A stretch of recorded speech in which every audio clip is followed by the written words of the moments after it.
হঠাৎ নাহিদ ইসলাম গুলিবিদ্ধ হয়ে ঢাকার রাজপথে, ওসমান হাদির মোটর ঘটনাস্থলে মৃত্যু হয়। দর্শক দেখতে পাচ্ছেন নাহিদ ইসলামের উপর প্রভাব পড়ায় সাধারণ জনতা রাজপথে ব্লকেট করেছে এবং ডক্টর ইউনূসকে সবাই চাপ দিচ্ছে। এদিকে আজ নাহিদ ইসলামের নির্বাচনী জনসভায় কঠিন তুপের মুখে পড়ে নাহিদ ইসলাম। এই নিয়ে সারা দেশে তুলপাড় পরিস্থিতি হয়। ওসমান হাদির মতো অবস্থা হয়েছে এই মুহূর্তে নাহিদ ইসলামের। নির্বাচনী পরিবেশ শেষ পর্যন্ত সুষ্ঠু এবং শান্তিপূর্ণ রাখতে সবার প্রতি আহ্বান জানিয়েছেন জামায়াতের নেতৃত্বাধীন 10 দলীয় জোটের প্রার্থী এনসিপির আহ্বায়ক নাহিদ ইসলাম। ত্রয়োদশ জাতীয় সংসদ নির্বাচনের প্রচারণা শেষ ভাগে নিজ আসন ঢাকা 11-এর অন্তর্গত ভাটার এলাকায় নাহিদ ইসলাম তার নির্বাচনী এলাকার মধ্যেই তুপের মুখে পড়েছে। এই মুহূর্তে দেখতে পাচ্ছেন রাজপথে পুলিশ, সাধারণ মানুষ। নাহিদ ইসলামের এই অবস্থা হওয়াতে সবাই কিন্তু আপনারা সকলেই মনে করেছেন মলম হাসনাতের আসনে এই টোকাই মলম হাসনাত বিনা প্রতিদ্বন্দ্বিতায় এমপি হয়ে যাবে। বিএনপির প্রার্থী মুন্সি সাহেব তো অলরেডি ওনার মনোনয়ন বাতিল হয়ে গিয়েছে। আর কেউ এই টোকাই হাসনাতকে দমানোর ক্ষমতা রাখে না। তারা এখনো বোকার স্বর্গে বসবাস করছে। এটা সত্য, এই টোকাই জঙ্গি মলম হাসনাতকে এমপি হওয়ানোর জন্য ডক্টর ইউনূস সরকার যা কিছু সাহায্য করার এই মলম হাসনাতকে করেই যাচ্ছে। বলতে পারেন আমাদের জন্য এই খবরটা অত্যন্ত খুশির খবর রে ভাই। আজকে এরকম একটা দৃশ্য চোখের সামনে ভেসে উঠবে, এরকম একটা খবর খুঁজে পাবো বলছি আমি ভাবিও নি। হ্যাঁ, কেউই ভাবে নাই দেশে এমন একটা ঘটনা ঘটবে। আজকে নাহিদ ইসলাম নির্বাচনী প্রচারণায় গিয়ে কঠিন তুপের মুখে পড়েন। ঠিক ওসমান হাদির মতো অবস্থা হয়েছে তার, এবং এই অবস্থা দেখে দেশের প্রত্যেকটা জনগণ আজকে সন্ধ্যার পর রাজপথে নামে। আপনারা তো জানেন ওসমান হাদির ঘটনার পর সবাই হাসনাত আব্দুল্লাহকে সন্দেহ করছিল, মানে হাসনাত আব্দুল্লাহর উপর প্রভাব পড়বে। আজকে কিন্তু হাসনাত আব্দুল্লাহ একটা বিপদে পড়ে। আপনারা সম্পূর্ণ ভিডিও দেখবেন এই বিষয়টাকে কেন্দ্র করে, মানে হাসনাত আব্দুল্লাহর বিষয়, নাহিদ ইসলামের বিষয় এবং নির্বাচনের বিষয়।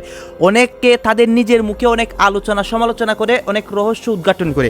সেই বক্তব্যগুলো আপনাদেরকে এই জায়গায় ধারাবাহিকটি দেখাবো। তাদের বক্তব্যতেই অনেক রহস্য ফাঁস হবে। আসুন আমরা কথা বাড়াবো না, আমরা সরাসরি ভিডিওর মূল আলোচনায় চলে যাব। আপনারা সকলেই মনে করেছেন মলম হাসনাতের আসনে এই টোকাই মলম হাসনাত বিনা প্রতিদ্বন্দ্বিতায় এমপি হয়ে যাবে। বিএনপির প্রার্থী মুন্সি সাহেব তো অলরেডি ওনার মনোনয়ন বাতিল হয়ে গিয়েছে। আর কেউ এই টোকাই হাসনাতকে দমানোর ক্ষমতা রাখে না। তারা এখনো বোকার স্বর্গে বসবাস করছে।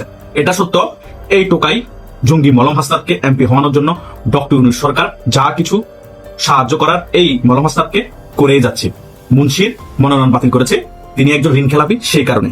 কিন্তু আমার কথা হচ্ছে মুন্সির থেকেও বিএনপির অনেক প্রার্থী আছে আরো বড় ঋণ খেলাপি। চট্টগ্রামের আসলাম চৌধুরীকে মোটামুটি সকলেই চিনেন। ওনার নাকি 1700 কোটি টাকার সম্পদ আছে, তার মধ্যে 1250 কোটি টাকাই নাকি তার ঋণ। চিন্তা করুন, এত বড় ঋণ খেলাপির যে ব্যক্তি, তার কোনো মনোনয়ন বাতিল হয় না। কিন্তু হাসনাত আব্দুল্লাহর আসনে বিএনপি প্রার্থী মুন্সির মনোনয়ন বাতিল হয়ে যায়। এবং বাংলাদেশে আরো অনেক আসন আছে, বিএনপির অনেক বড় বড় ঋণ খেলাপি আছে, তাদের কোনো মনোনয়ন বাতিল হয়নি এবং দ্বৈত নাগরিকও তারা। কিন্তু হাসনাত আব্দুল্লাহর আসনে মেটিকুলাস ডিজাইনের মাধ্যমে তাকে এমপি হওয়ানোর জন্য মুন্সির মনোনয়ন বাতিল করানো হয়। বিএনপিও কিন্তু কিছু বলছে না। কিন্তু আদৌ কি এত কিছু করার পর হাসনাত আব্দুল্লাহকে এমপি হতে পারবে? হওয়ার সম্ভাবনা খুবই কম, যদি ডাইরেক্ট ডক্টর ইউনূস ডিক্লেয়ার না দেয় যে হাসনাত আব্দুল্লাহ এত ভোটে এমপি হয়েছে। লিগেলি ভোট হলে হাসনাত আব্দুল্লাহ কখনো এমপি হতে পারবে না। বরং নির্বাচনের আগে মুন্সির যে বিএনপির প্রার্থী আছে তার বাহিনী গণধোলাই দিবে, এবং আওয়ামী লীগেরও যারা কর্মী আছে তারাও কিন্তু মুন্সি বাহিনীর সাথে যুক্ত হয়ে এই টোকাই হাসনাত আব্দুল্লাহকে গণধোলাই দিবে। এবং বিএনপির যত ভোটার আছে, আওয়ামী লীগের যত ভোটার আছে এবং অন্যান্য দলের যত ভোটার আছে, শুধু জামাত ছাড়া সকলেই হাসনাত আব্দুল্লাহর বিরুদ্ধে যদি কলা গাছও থাকে তাকে ভোট দিবে। কারণ এই জঙ্গি মলম হাসনাত যদি কোনোভাবে সংসদে চলে যায়, সংসদের মধ্যে যে জঙ্গিপনা আচরণ হবে আপনারা কল্পনা করতে পারবেন না। এই পাঠাকে কোন রকমে বিএনপিও চায় না সংসদে যাক, আওয়ামী লীগও চায় না সংসদে যাক, এবং অন্যান্য যে সকল রাজনৈতিক দল আছে তারাও চায় না। কারণ এই কালা পাঠা সংসদে যাওয়ার আগে যেভাবে জঙ্গির মতো ভাবসাব নিয়ে কথাবার্তা বলে, সংসদে গেলে তো কাউকে মানুষই মনে করবে না। তার কথাবার্তার ধরন এমন থাকবে, সংসদের মধ্যে জঙ্গিবাদের আস্ফালন সে ঘটায় ফেলবে বক্তব্যের মাধ্যমে। তাই এই পাঠা মলম হাসনাতকে যেভাবেও প্রতিহত করতে হবে। জামাত ভোট দিলে দেখ তাদের জোট, আওয়ামী লীগ বলেন, বিএনপি বলেন এবং অন্যান্য যে সকল দল আছেন তারা হাসনাতের বিরুদ্ধে যদি কোনো কলা গাছও এখন প্রার্থী থাকে তাকে ভোট দিতে হবে। অলরেডি আমরা শুনতে পেয়েছি এই বিকাশ নুরুল দল গণ অধিকার পরিষদের একজন প্রার্থী আছে, তার প্রচারণা মোটামুটি শুরু হয়ে গিয়েছে। তাকেও যদি ভোট দিতে মন চায় তাকেই ভোট দিবেন, তারপরে কালাপাঠাকে ভোট দিবেন না। এই কালাপাঠা থেকেও এই গণ অধিকার পরিষদের যে প্রার্থী আছে সেই অনেক যোগ্য। অন্তত সে সংসদে গেলে সংসদের মধ্যে জঙ্গিদের আস্ফালন হবে না এবং সংসদের মধ্যে একটা সুন্দর পরিবেশ থাকবে। কিন্তু এই কালাপাঠা গেলে জঙ্গিদের আস্ফালন হবে সংসদে এবং পরিবেশ নষ্ট করে ফেলবে এই টোকাইগুলা। অলরেডি তো আপনারা 5 আগস্ট পরবর্তী সময় এই টোকাইদের 2 জন উপদেষ্টা আছিল, তারা কি পরিস্থিতি করেছে বাংলাদেশে দেখেছেন তো। এবং উপদেষ্টা মন্ডলী পরিষদের থেকে বাংলাদেশের সকল জায়গায় তারা দুর্নীতির অভয়ারণ্য গড়ে তুলেছে এবং এই যে একটা সম্মান উপদেষ্টা পরিষদে, সেটা ধ্বংস করে দিয়েছে। আবারও যদি এই টোকায় সমন্বয়গুলোর কাউকে যদি আপনারা ভোট দিয়ে সংসদে পাঠান, তারা সংসদের পরিবেশ নষ্ট করবে এবং বাংলাদেশের মধ্যে দুর্নীতির অভয়ারণ্য গড়ে তুলবে এবং বাংলাদেশের মধ্যে জঙ্গিদের আস্তানা হয়ে যাবে একেবারে পাকিস্তানের মতো। অলরেডি নাকি পাকিস্তানের সাথে বাংলাদেশের বিমান চলাচল স্বাভাবিক করা হয়েছে। একটু ভিন্ন প্রেক্ষাপট থেকে ভিডিওটি আমি শুরু করতে চাচ্ছি। বাংলাদেশ আওয়ামী লীগের শাসনামলে মানুষ যে সকল কারণে আওয়ামী লীগের উপর বিরক্ত ছিল, প্রধান একটা কারণ হচ্ছে সংসদ থেকে শুরু করে যে কোনো সমাবেশ থেকে শুরু করে গলির কোনো প্রোগ্রাম, প্রত্যেকটা জায়গায় নেতা কর্মী মন্ত্রী এমপিরা যদি 10 মিনিট বক্তব্য দিতেন, 8 মিনিট গনে গনে থাকতো বিএনপি কি করছে, জামাত কি করছে। আর এই কথাগুলো রিপিটেডলি শুনতে শুনতে মানুষের এক পর্যায়ে বিরক্তি চলে আসছিল এবং আওয়ামী লীগের নেতা কর্মী এমপি মন্ত্রীরা যখনই যা বলতো মানুষ এটাকে ট্রলে নিয়ে যাইত। আমার কাছে মনে হচ্ছে আওয়ামী লীগের পতনের পর বর্তমানে যে নির্বাচনমুখী প্রচারণা, সেখানে আমরা গত 2 দিন যাবত এই ধরনের পক্ষে বিপক্ষে পাল্টা, মানে এর বিপরীতে আবার পাল্টা যে বক্তব্যগুলো শুনছি, এগুলা কি আসলেই নির্বাচন সংক্রান্ত বক্তব্য হওয়া উচিত? আমার কাছে মনে হয়, আমি ক্ষুদ্র মানুষ, যে আমি ক্ষমতায় গেলে কি করব, আমার দল কি করবে, কিভাবে পলিসি হবে, কিভাবে জনগণের জন্য সুযোগ সুবিধা তৈরি হবে, ওই দিকে মনোযোগ দিয়ে কথা বলা। এর বিপরীতে কথা বলা হয় কি, আপনি ট্রলের শিকার হয়ে যাবেন। এর বিপরীতে কথা বলা হয় কি, যে মানুষের মধ্যে আপনাকে নিয়ে একটা নেগেটিভিটি হবে। তো এখন গত 2 দিনে সারা বাংলাদেশে আমরা যা দেখছি, দলগুলোর সর্বোচ্চ নেতা থেকে কর্মীদের মধ্যে 2 দলের প্রতি আসলে একটা হতাশামূলক অবস্থান কিন্তু মানুষের তৈরি হচ্ছে, কারণ পাল্টাপাল্টি কথাগুলা। যেমন বিএনপির খুবই সুন্দর একটা আয়োজন হচ্ছে ফ্যামিলি কার্ড। এখন এটা কতটুকু বাস্তবসম্মত করা যাবে, কি পরিমাণ চ্যালেঞ্জিং ইস্যু আছে, এগুলো নিয়ে আমি একটা ভিডিও তৈরি করছি। কিন্তু বিএনপির ফ্যামিলি কার্ড ভুয়া, এই বক্তব্য যখন জামাত ইসলামের এত বড় সর্বোচ্চ একজন নেতা, যিনি নায়েবে আমির ডাক্তার সৈয়দ আব্দুল্লাহ মোহাম্মদ তাহের ভাইয়ের কাছ থেকে আসে, তখন বক্তব্যটা আশাজনক না, হতাশাজনক। আবার জনাব তারেক রহমানও আপনার গতকালকে যেটা নিয়ে তিনি একটা বক্তব্য দিয়েছেন, যে ভূমিকম্পের মাধ্যমে অবশ্যই আল্লাহ একটা জাতিকে সতর্ক করে, কিন্তু তিনি বিষয়টা যখন জামাতকে কানেক্ট করছেন, সেখানে কিন্তু তিনি ট্রলের শিকার হয়েছেন, তাই না? গতকালকে কিন্তু আমরা এই জিনিসগুলো দেখছি। জামাত তাদের পলিসি গ্রহণ করবে, বিএনপি তাদের পলিসি গ্রহণ করবে, মানুষের কাছে যার পলিসি ভাল লাগে তাকে ভোট দেবে। এনসিপি নতুন গজাইনা লোক, দলের মধ্যে অর্ধেকে আছে যারা বিভিন্ন ভাবে এই 17 মাসে কোটি কোটি না শত কোটির মালিক হয়েছে, তারাও বলে যে চাঁদাবাজদের আন্না, এবার চাঁদাবাজদের ভারতপন্থীদের রুখে দিতে হবে। তাহের ভাই যখন বলেন ভারতের কাছে তারেক জিয়া দস্তখত দিয়ে আসছেন, সুতরাং ভারতের সাথে যে আগেই দস্তখত দিয়ে আসছে তার হাতে বাংলাদেশ নিরাপদ না। আবার বিএনপির পক্ষ থেকে যখন বলা হয় যে আমরাই একমাত্র বাংলাদেশের পক্ষের শক্তি, এই পাল্টাপাল্টি বক্তব্যে দলীয় মানে সমর্থক ছাড়া বাকি যারা আছে, দলীয় সব সমর্থকরা বাকি যারা আছে, তাদের মধ্যে এটা ভাইব্রেশন ক্রিয়েট করে যে আসলে এই বক্তব্যগুলো কতটুকু সঠিক। দেখেন, আমার এই বক্তব্য আমি 2 দল থেকে গালি খেতে পারি, এনসিপি থেকে খাইতে পারি, আসলে কি এগুলো নির্বাচনমুখী বক্তব্য? এখন বিএনপির ফ্যামিলি কার্ড যে ভুয়া, আমাদের তাহের ভাই যে কথাটা বললেন যে যারা কার্ড নিয়ে যাবে তাদের আটকাবেন, মানে অনেকে এখন কার্ডের একটা স্যাম্পল দেখাচ্ছে, তো এই স্যাম্পল নিয়ে যারা যাবে বিএনপির নেতাকর্মী তাদেরকে আটকাবে। তো যারা আটকাবেন তারা কি মাইর খাবেন না? খাবে তো।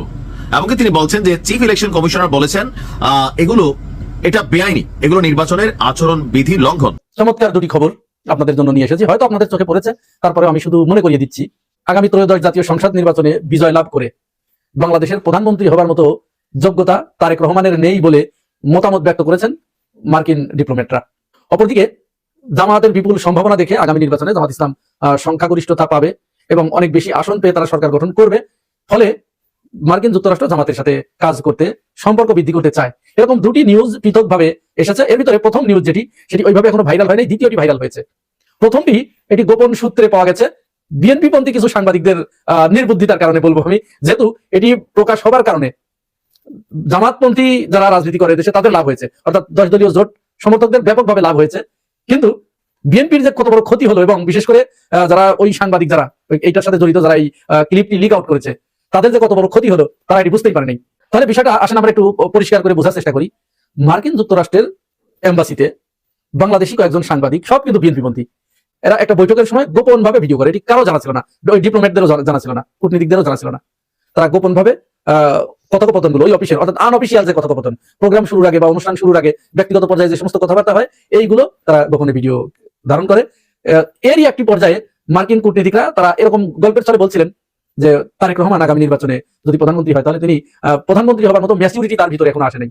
তারা এইটি আবার বলেছেন 2টি কারণে। সেটা হচ্ছে তিনি নির্বাচনের শুরুতে 22 তারিখে যে বক্তব্যগুলো দিয়েছেন, এই বক্তব্যের ভিতরে কোনো ক্যারিসমেটিক নেতৃত্ব ছিল না, নতুন কোনো কিছু ছিল না। গতানুগতিক পুরনো ধাঁচের যে পুরাতন কথাগুলো, ধার করা কথা, এগুলোই ছিল। বরং উল্টো তিনি তার প্রথম দিনেই রাজনৈতিক প্রতিপক্ষকে ব্যক্তিগত আক্রমণ করে বসলেন, এবং সেটা স্রেফ কল্পনার বশবর্তী হয়ে, এর কোনো ঐতিহাসিক ডকুমেন্টস নাই, কোনো দলিল নাই, স্রেফ কল্পনার বশবর্তী হয়ে, এবং বিশেষত বিএনপির ভিতরে যে সমস্ত বামপন্থী অ্যাক্টিভিস্টরা আছে তাদের কথা মতো তিনি এডি ডেলিভারি দিয়েছেন। জাস্ট তিনি নরসিংদীতে একটি নির্বাচনী জনসভায় বক্তৃতা করতে গিয়ে বলছেন, এখানে ভূমিকম্প হয়েছে না? এই ভূমিকম্প কেন হয়েছে? এই যে জামাত এরা শিরকি করার কারণে, কুফরি করার কারণে। যদিও তার এই বক্তব্যের পরে ব্যাপক সমালোচনার সৃষ্টি হয়েছে, এবং শেখ হাসিনার মতো তিনি একটি কথা বলেন। শেখ হাসিনাও কিন্তু একটি কথা বলেছে যে এই যে আমাকে ফাঁসির আদেশ দেওয়া হলো, তারপরেই কিন্তু ভূমিকম্প হয়েছে, এবং কয়েকবার হয়েছে, এটি আল্লাহর পক্ষ থেকে। আর তারেক রহমানও ঠিক শেখ হাসিনার ওই কথাটাকেই কপি করে বললেন যে এই যে ভূমিকম্প হলো, এটি জামাত ইসলামের শিরকের কারণে, তাদের কুফরি কথাবার্তার কারণে, কারণ তারা জান্নাতের টিকিট বিক্রি করছে। এই জান্নাতের টিকিট বিক্রি আমি গতকালের ভিডিওতেও আপনাদেরকে দেখিয়েছি যে বিএনপির পক্ষ থেকে এটি আমরা শুনেছি, তারাই মূলত জান্নাতের টিকিট বিক্রি করছে। জান্নাতের কথা বলছে, তারেক রহমানের নাম নিলে মুখটা পবিত্র হয়ে যায়, জিয়াউর রহমানের নাম নিলে মুখটা পবিত্র হয়ে যায়, হ্যাঁ, অমকের বাড়িটাকে আমরা পবিত্র মক্কা মনে করি, ইত্যাদি ধরনের কথাবার্তা বিএনপির ভিতরে আমরা শুনেছি, বিএনপির বিভিন্ন পর্যায়ের নেতাকর্মীদের মুখে শুনেছি। জামাতের কোন নেতা বলেছে যে আমরা এই যে জান্নাতের টিকিট বিক্রি করছি, বা সেই টিকিট, এই যে টিকিট কাউকে দিয়েছে, এরকম কেউ দেখাতে পেরেছে? বিএনপির কেউ একজন দেখাক যে জামাত এই টিকিট দিয়েছে আমাকে, ভোট দিলে পরে জান্নাতে যাওয়া যাবে, এই সেই জান্নাতের টিকিট। তারেক রহমান যে অনেক বড় প্রতিশ্রুতি নিয়ে রাজনীতির মাঠে নামলেন, তিনি কি চাঁদাবাজি নিয়ন্ত্রণ করতে পেরেছেন? তিনি কি এটি লিখে দিতে পারেন মানুষকে, বাংলাদেশের মানুষকে, যে তার দল ক্ষমতায় আসলে বাংলাদেশে চাঁদাবাজি হবে না? এটি তিনি কোনোদিন পারবেন না। কারণ আওয়ামী লীগ চলে গেছে, আওয়ামী লীগের শূন্য স্থানটা বিএনপির নেতাকর্মীরাই তো দখল করেছে। ওস্তাদের মায়ের শেষ রাইতে জামাত ইসলাম কিন্তু শেষ রাইতে বিএনপিকে একটা চরম পর্যায়ে মারা দিয়ে দিছে। আপনাদেরকে একটু প্রমাণ করে দিচ্ছি, বিএনপির যে ফ্যামিলি কার্ড, ফার্মার কার্ড সহ হাবিজাবি যত কার্ড আছে, এই কার্ড দিয়ে যে নির্বাচনের যে বৈতরণী, ওইটা যে পার হওয়ার চেষ্টা করতেছে বিএনপি, তথা চান্দাবাজ বিএনপি, এই বিএনপি কিন্তু এখন মাঠে মারা খাচ্ছে। প্রিয় দর্শক, যে কার্ডগুলোর জন্য রীতিমতো মানুষকে হ্যারাসমেন্টের শিকার হইতে হয়েছে এত বছর, যেমন বয়স্ক ভাতার কার্ড সহ নানাবিধ কার্ডের জন্য, ঠিক ওই কার্ডের প্রলোভন দেখিয়ে কিন্তু এখন বিএনপি যাচ্ছে যে মূর্খ সূর্খ মানুষ যারা আছে তাদেরকে বুঝিয়ে বাজিয়ে কোনো রকম যদি এই নির্বাচনী বৈতরণীটা পার হওয়া যায়, তাহলে তো আলহামদুলিল্লাহ খেলা হতে, তখন আর আমাদেরকে ঠেকায় চান্দাবাজি করবো, আর সবাইকে দেরা হান্দায় দিব। কেউ যদি আমাদের বিপক্ষে কথা বলে তাদেরকেও হান্দায় দিব। এখন বিএনপি এই কার্ডগুলো দিয়ে এখন রীতিমতো একটা ব্যবসা পাতায়া দিচ্ছে। অনেকের আইডেন্টি কার্ডের নাম্বার নিতেছে, অনেকে বিভিন্ন রকম কথা বলতেছে যে তোমরা যদি ভোট না দাও, আমরা যদি ওইখানে ফাঁস না করি, তাহলে তোমাদেরকে ফ্যামিলি কার্ড দেওয়া হবে না। অর্থাৎ এই ফ্যামিলি কার্ডটা একটি রাষ্ট্রের কোনো কার্ড না, এটা হচ্ছে একটা দলের বুটের যে বাস্ক, এই বাস্ক লুট করবার একটা কার্ডে পরিণত হয়েছে। প্রিয় দর্শক, এই কার্ডের জন্য আমাদের কত বিড়ম্বনা, মানুষের হাতে পায়ে ধরতে হয়, অমুক কানে যেতে হয়, তমুক জায়গায় যেতে হয়, গিয়ে বলতে হয় ভাই আমাদেরকে কার্ডটা করে দেন, আমার বয়স্ক ভাতা লাগবে, এই লাগবে, সেই লাগবে। সমস্ত কিছু জঞ্জালকে এখন একদম এক নিমিষে উষ্টা দিয়ে কিন্তু বিদায় করে দিয়েছে জামাত ইসলামী। জামাত ইসলামী এখন যুগান্তকারী, যুগোপযোগী, বিশ্বের সাথে তাল মিলিয়ে আধুনিক বাস্তবতা যেটাকে বলা হয় ওয়ান কার্ড পলিসি, একদম ওয়ান কার্ড পলিসি। সেটা কি? সেটা হচ্ছে আপনার যে ভোটার কার্ডটা থাকবে, এই ভোটার কার্ডটাই হবে আপনার সব কার্ডের মূল কার্ড, আর কোনো কার্ড লাগবে না। এই কার্ডটাই যদি থাকে তাহলে আপনি আমি সবাই স্বয়ংসম্পূর্ণ একজন নাগরিক হিসাবে আপনাকে মর্যাদা দিবে। একজন নাগরিক হিসাবে আপনার যা যা পাওয়ার কথা এই কার্ড অনুযায়ী আপনি পাবেন, অর্থাৎ ভোটার কার্ড অনুযায়ী। আপনাকে আলাদা করে আপনাকে ফ্যামিলি কার্ড দিতে হবে না, আপনাকে কৃষক কার্ড দিতে হবে না, কোনো কার্ড আপনার লাগবে না। একটাই কার্ড, সেটা হচ্ছে আপনার ন্যাশনাল সিটিজেন কার্ড, সেটা হচ্ছে আপনার ভোটার কার্ড, যেটা আপনার কাছে আছে ওইটা দিয়ে আপনি সব করবেন। আপনার এই ভোটার কার্ড দিয়ে আপনার বয়স যদি 60 হয়ে যায়, তাহলে আপনি অটো সব জায়গায় ফ্রি সার্ভিস পাবেন, অর্থাৎ সেবা পাবেন। সেটা হচ্ছে রোগ নির্ণয়ের ক্ষেত্রে, রোগ হিসাবে আপনি যত যা সমস্যা হবে, আপনার চিকিৎসার ভার সেটা জামাত ইসলাম তথা এই যে রাষ্ট্র আপনাকে বহন করবে। আপনার সন্তান আপনি জন্ম দিয়েছেন, 5 বছর পর্যন্ত আপনার সন্তানের দেখভাল করবে রাষ্ট্র, সেটা জামাত ইসলাম বলেছে। এইরকম আহামরি কোনো রকমের স্বপ্ন দেখায় নাই জামাত ইসলাম। জামাত ইসলাম তারেক রহমানের মতন বলে নাই যে আপনাদের জন্য আমরা ইউনাইটেড নেশন করে দেবো, আপনাদের জন্য ফ্রি করে দেবো এই সব চিকিৎসা, এটা বলে নাই। এটা সম্ভব না,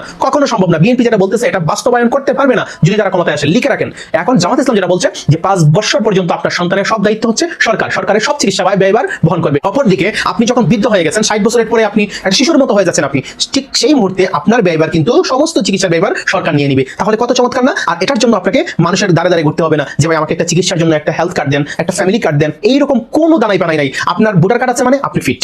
একজন ভোটার কার্ড পাওয়া অর্থাৎ দেশের নাগরিক হয় আপনার জন্য সবচেয়ে সম্মান এবং গর্বের বিষয় হয়ে দাঁড়াবে। এটা কারোর কাছ থেকে আমরা দয়া নিচ্ছি না, আমরা কারোর কাছ থেকে ভিক্ষা নিচ্ছি না, আমরা কোনো দলের অনুগ্রহ নিচ্ছি না, এটা আপনার সবার জন্য প্রযোজ্য। আপনি বিএনপি হন, আপনি আওয়ামী লীগ হন, আপনি জাতীয় পার্টি হন, আপনি যে কোনো দল হন, আপনি কাদিয়ানি হন, আপনি সুন্নি হন, আপনি ওয়াহাবি হন, আপনি আহলে হাদিস হন, কোনো সমস্যা নাই, ডাজন্ট ম্যাটার, এটা কোনো প্রবলেম না। আপনি বাংলাদেশের নাগরিক, এটা হচ্ছে সবচেয়ে বড় কথা, সবচেয়ে বড় জায়গায়। এই যে প্রশ্নটা সেটা হচ্ছে আপনি ভোট দিচ্ছেন কি দেন নাই সেটাও বিষয় না।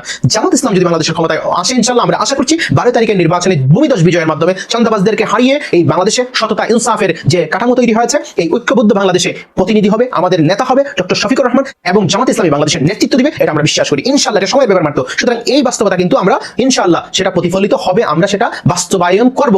এখন এই যে বিএনপির চাঁদাবাজরা আপনাকে নিয়ে বিভিন্ন মেডিকেল প্ল্যান করতেছে যে এই কার্ড সেই কার্ড, এগুলো হচ্ছে তাদের একটা দান্দাবাজির কার্ড। আপনি দেখেন আপনার ভোটার কার্ডের নাম্বার নিতেছে, এই নিতেছে, সেই নিতেছে, বলতেছে আপনি যদি ভোট না দেন তাহলে আপনাকে দেওয়া হবে না। তার মানে আপনি জিম্মি, আমি কাকে ভোট দিব, আমার ভোট আমি কাকে দিব, আমি যোগ্য মানুষকে দিব, আমি কোন চাঁদাবাজকে আমার ভোট দিব না। সুতরাং চাঁদাবাজকে রুখে দিতে হবে, সামাজিকভাবে বয়কট করতে হবে। দর্শক আপনারা তো দেখলেন এখানে কি কথা হচ্ছে, অনেকেই কিন্তু অনেক কথা বলতেছে, বিশেষ করে এখানে নাহিদ ইসলামের বিষয়ে কথা হয়, হাসনাত আব্দুল্লার বিষয়ে কথা হয়, দেশের রাজনৈতিক প্রেক্ষাপটগুলো নিয়ে কথা হয়। গাইজ এই বিষয়গুলো দেখে আপনাদের কি মনে হচ্ছে এবং আপনাদের মন্তব্য কি? আপনাদের মন্তব্যটা অবশ্যই আপনারা আমাদের কমেন্ট বক্সে লিখে যাবেন। আর হেতক্ষণ আপনাদেরকে আমরা যা কিছু দেখিয়েছি সব কিছু আমরা সোশ্যাল মিডিয়া থেকে সংগ্রহ করেছি, এখানে আমাদের নিজস্ব কোনো মন্তব্য নেই বা আমাদের নিজস্ব কোনো সিদ্ধান্তও নেই। সর্বশেষ আপনাদের কাছে আমাদের একটা রিকোয়েস্ট থাকবে, আপনারা আমাদের চ্যানেলে নতুন দর্শক হয়ে থাকলে চ্যানেলটি সাবস্ক্রাইব করবেন এবং পাশে থাকা বেল বাটনটি বাজাবেন যাতে করে নেক্সট ভিডিওটা সবার আগে আপনাদের কাছে পৌঁছে যায়। ধন্যবাদ।